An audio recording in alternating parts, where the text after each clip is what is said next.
She didn't cry. She didn't yell. She didn't even pack in front of the cameras. Jenny was just gone.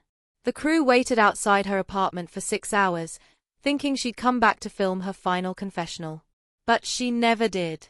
TLC scrambled trying to figure out how to explain her absence to the audience without showing what really happened. And what happened started way before she vanished. It started quietly in a way that doesn't register until it's too late.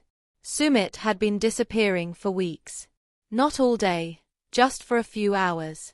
Every other afternoon, his phone stayed behind. He'd mumble something about family errands or busyness with his uncle. Jenny didn't question it at first. That was the problem. This wasn't the first time she'd convinced herself to trust him, but her stomach started tightening every time the door closed behind him. What snapped her out of it wasn't a text or a voicemail. It was a bill. She'd opened her wallet to find a receipt tucked inside, one she never remembered seeing. Not a restaurant, not groceries, a translation service printed in Hindi. Jenny didn't speak or read it, but she knew that logo. It was the same service she and Sumit used when she first came to India and had documents translated for her visa. Except this time, she hadn't asked for anything to be translated. The receipt was 2 weeks old. That meant Sumit had used her card again without telling her. She sat there for 20 minutes staring at it. The amount wasn't huge, but that wasn't the point. The point was, he lied again and didn't even bother to hide it. He used the same service they'd both been to. As if she wouldn't notice, or maybe as if she wouldn't care. That's when something shifted. She didn't confront him right away. She waited. She started watching patterns.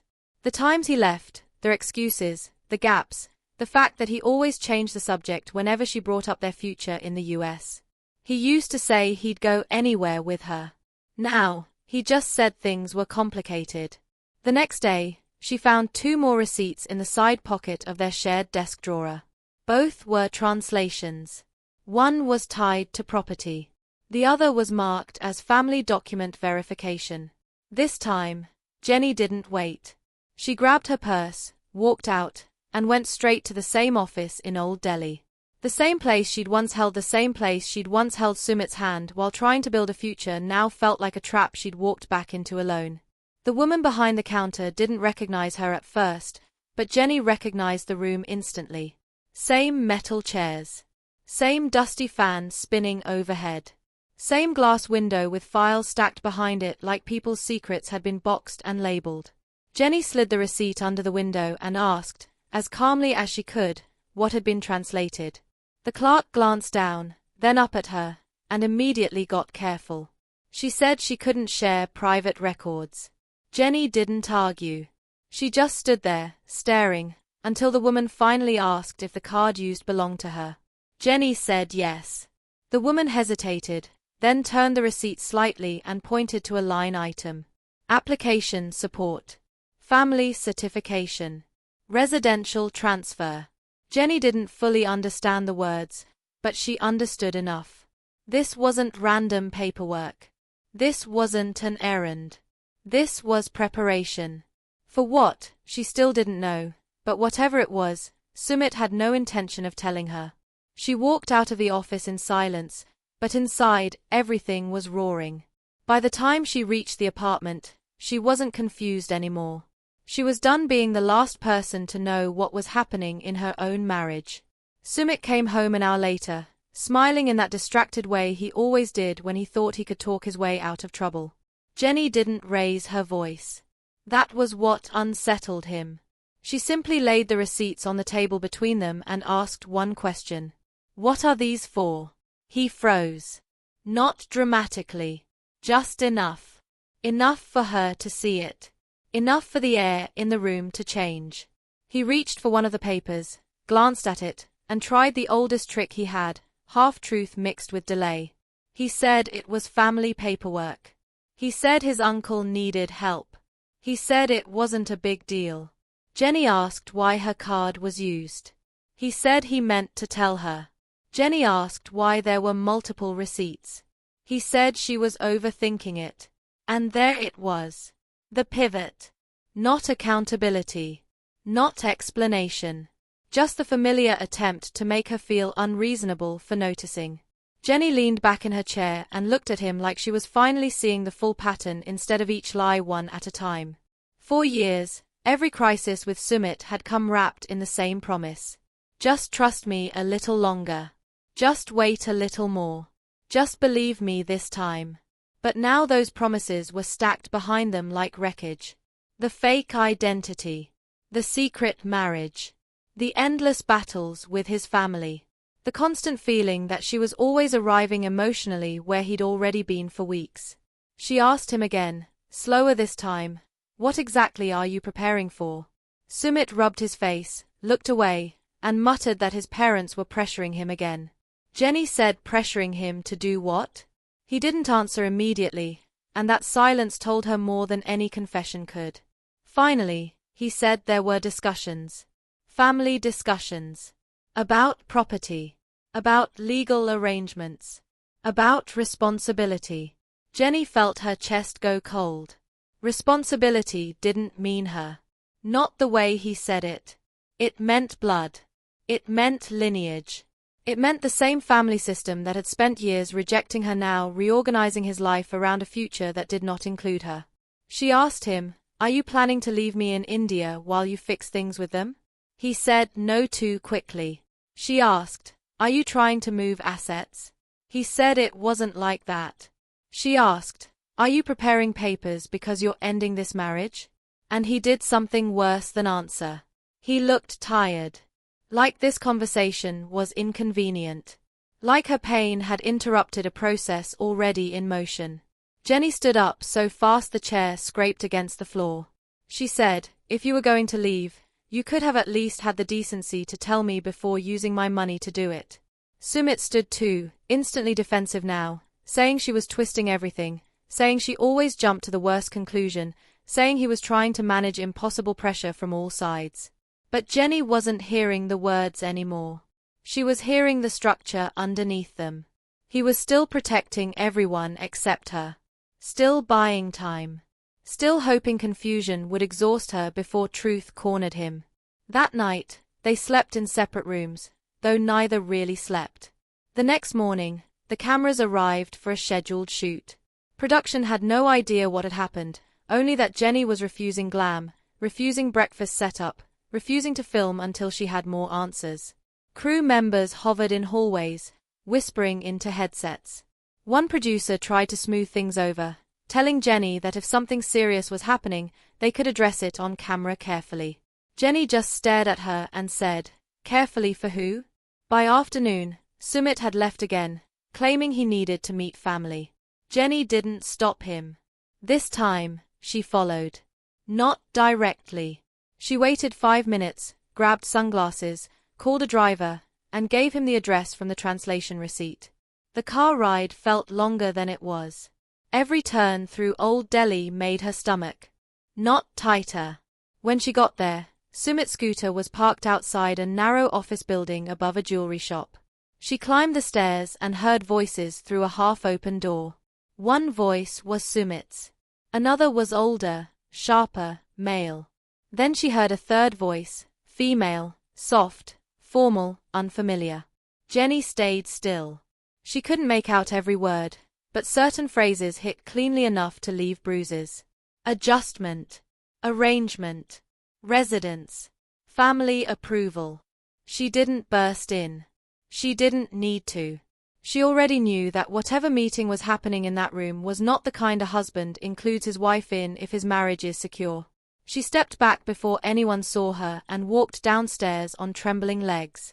Outside, the city was loud, but it felt far away.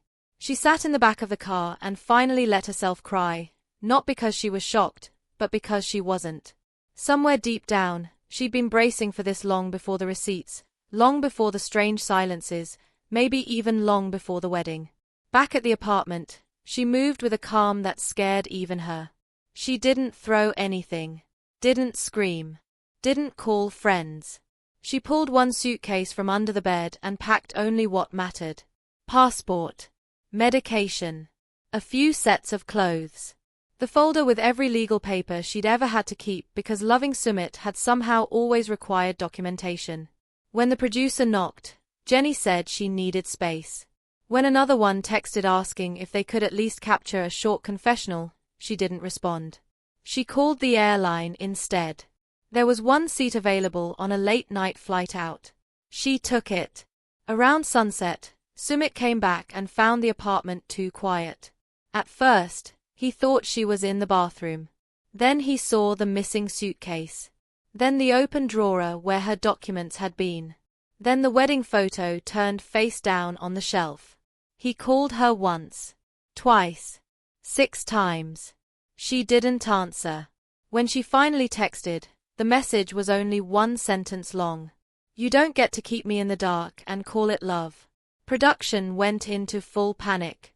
Jenny was scheduled for a final sit-down that evening, one meant to tie together the season with reflection, heartbreak, maybe even reconciliation if they could get it. Instead, they had an empty chair, a missing cast member, and a husband pacing the hallway insisting it was all a misunderstanding. The crew waited outside the apartment for 6 hours because nobody wanted to say out loud what was becoming obvious. Jenny wasn't coming back. One field producer reportedly drove to the airport on a hunch, but by then she had already cleared security. No goodbye scene. No big walkout. No final on-camera confrontation. Just absence. The kind that says more than any speech ever could. TLC had a problem now, because reality television can handle tears, rage, even betrayal, but what it hates most is what it can't control. And Jenny had chosen the one exit that left everyone else scrambling. Over the next 2 days, calls flew between producers, legal, and network executives trying to figure out what they could show. They had footage of tension, yes. Footage of receipts on a table. Footage of Sumit denying, deflecting, stalling. But they also had audio from off-camera moments, fragments from that week that pointed to something far messier than a simple marital argument. Something involving family leverage, money, legal pressure, and possibly plans that had been developing while cameras were focused somewhere else entirely. There were concerns about liability. Concerns about defamation. Concerns about whether airing the full context would expose not just Sumit, but several people around him who had never signed up to be central figures.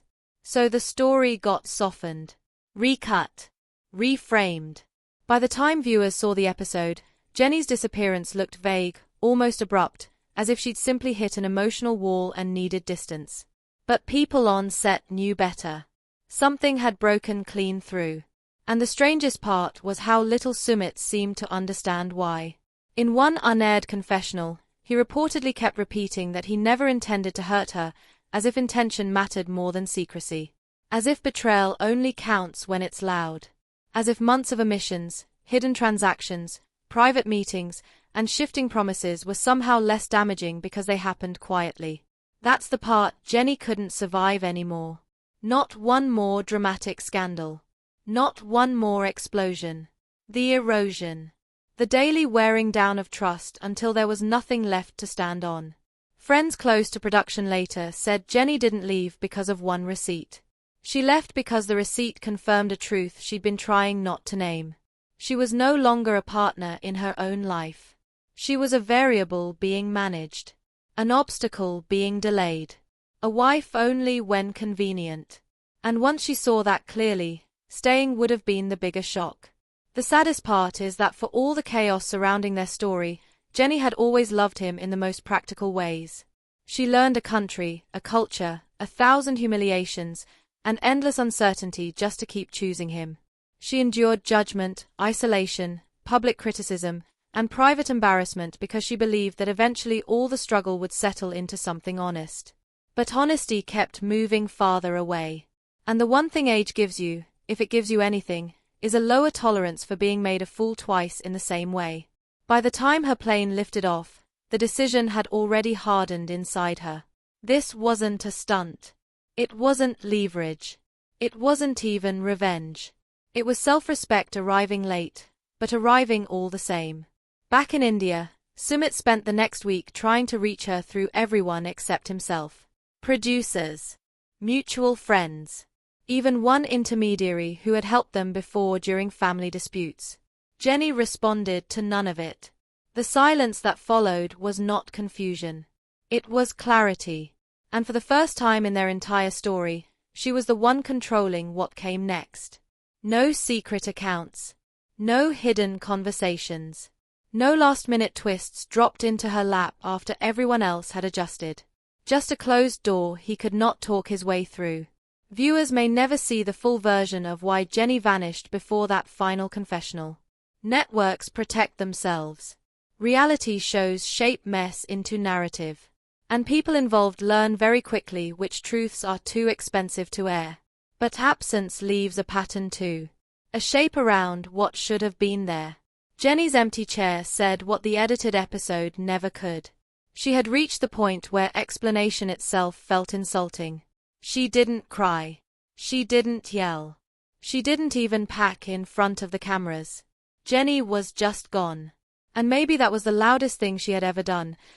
Viewers may never see the full version of why Jenny vanished before that final confessional because reality television rarely shows everything that actually happens behind the scenes. Networks protect themselves, producers shape the story, and sometimes the most important parts of a situation are the ones that never make it to air. But even when the details are hidden, the silence left behind can still tell the story. Jenny's empty chair during that final filming session spoke louder than any argument ever could. For years viewers had watched her fight for her relationship with Sumit. She moved across the world to be with him, left behind the life she had built in America, and endured endless tension with his family. She tried to adapt to a completely different culture, language, and lifestyle because she believed their love was worth it. She believed that if they could just survive the chaos long enough, things would eventually settle down. But instead of peace, there were always more complications, more secrets, and more promises that never quite became reality. The truth is the receipts were never really about money. They were about the realization that once again she had been left out of something important that affected her own life. That moment forced her to see the pattern she had been trying to ignore for years. Every major problem in their relationship had started the same way, with something hidden, something delayed, something explained only after she had already discovered it herself. At some point the exhaustion of that cycle becomes heavier than the love holding it together. Friends close to production later said Jenny did not explode or create a dramatic scene when she made the decision to leave. Instead, she became very calm, almost unusually calm. The kind of calm that only shows up when someone has already finished arguing inside their own head and reached a final conclusion. By the time the cameras arrived for that final filming day, the decision had already been made. She packed quietly, gathered the few things she needed, and stepped away from a situation that had been slowly draining her for years. No dramatic speech. No confrontation meant for television. Just a door closing. When Sumit realized she was gone, the silence in the apartment felt heavier than any fight they had ever had. For the first time there were no questions he could answer, no promises he could make, and no explanation that could bring her back. Production crews waited outside hoping she might return to film one last interview, but the hours passed and the door never opened again. Eventually everyone understood what had happened. Jenny had not left in anger. She had left because she finally understood something that had taken years to fully accept. Love cannot survive where honesty keeps disappearing. It cannot grow when one person is constantly trying to catch up to decisions already made behind their back. And it cannot feel safe when trust has been broken too many times to repair. The most powerful part of the story is that Jenny did not leave with chaos or revenge. She left with dignity. After everything she had endured, she chose to walk away quietly rather than continue fighting a battle that never seemed to end. For viewers who followed their journey from the beginning, that quiet exit may have felt shocking, but in many ways it was also the clearest message she could have given. She had spent years proving how much she was willing to sacrifice for love. In the end, she finally chose herself. And sometimes the loudest decision a person can make is the one they make in complete silence. And sometimes the loudest decision a person can make is the one they make in complete silence. After years of fighting for a relationship that constantly felt uncertain, Jenny finally reached the moment where silence said more than any argument ever could. She had spent so long trying to fix things, trying to understand things, trying to give Sumit the benefit of the doubt every time something felt wrong. But there comes a point when the effort itself becomes the weight that holds you down. For Jenny, that moment arrived quietly but powerfully. She realized she had been chasing stability in a situation that kept moving further away from it. Every promise of clarity was followed by another layer of confusion. Every reassurance was followed by another hidden detail she had to discover on her own. Over time, that kind of cycle changes how a person sees everything. It stops feeling like love and starts feeling like survival. When Jenny walked away, she wasn't trying to punish anyone. She wasn't trying to create drama for television or make a statement to the audience watching their story unfold. She was simply choosing peace after years of emotional exhaustion. The reality is that leaving is often the hardest decision someone can make, especially when they have already invested so much of their life into making something work. Jenny had crossed continents, endured criticism, and fought against cultural barriers just to stay with Sumit. Walking away from all of that meant accepting that the dream she once believed in had changed. It meant acknowledging that sometimes love alone cannot hold together a relationship that has lost its foundation of trust.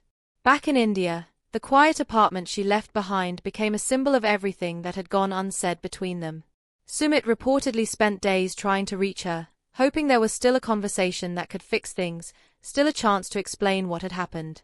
But the truth was that Jenny had already heard enough explanations over the years. Another one would not change the pattern she had finally recognized. For the first time in their entire story, she was not waiting for him to decide what would happen next. She had already decided for herself. Viewers may continue to debate what really happened behind the scenes and whether the full truth will ever be revealed, but one thing remains undeniable. Jenny's departure marked a turning point in their story that could not be undone. It showed that even the most patient person eventually reaches a limit. And when that limit is crossed, the decision to walk away can come quietly, without warning, without drama, and without looking back. Jenny didn't slam the door. She didn't demand an explanation in front of the cameras. She simply stepped out of a life that no longer felt honest and chose a future where she could finally breathe without wondering what secret might surface next. In the end, her silence became the most powerful chapter of the entire story.